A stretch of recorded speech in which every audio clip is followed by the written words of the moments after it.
అనుకూలంగా ఉంటాయి. ఫ్రెంచ్ చిక్కుడులో ప్రధానంగా 2 రకాలున్నాయి.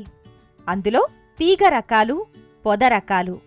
తీగ రకాల్లో మనకు అందుబాటులో ఉన్నాయి కెంటకీ వండర్, TKD1. ఇందులో కెంటకీ వండర్ అనే రకం కాయలు 18 నుంచి 20 సెంటీమీటర్ల పొడవు ఉంటాయి. ఈ రకం ఎకరాకు 5 నుంచి 6 టన్నుల దిగుబడినిస్తుంది. మరో రకం TKD1. ఈ హైబ్రిడ్ రకం పంటకాలం 90 నుంచి 100 రోజులు. ఎకరానికి 5 నుంచి 6 టన్నుల దిగుబడినిస్తుంది. పొద రకాల్లో మనకు అందుబాటులో ఉన్నవి కంటెండర్. ఈ రకం పంటకాలం 50 నుంచి 55 రోజులు. కాయలు 14 నుంచి 15 సెంటీమీటర్ల పొడవు ఉండి గింజలు లేత గోధుమ రంగులో ఉంటాయి. ఎకరానికి 3.2 నుంచి 3.8 టన్నుల దిగుబడినిస్తుంది. ఈ రకం బూడిద తెగులు, బెర్రి తెగులును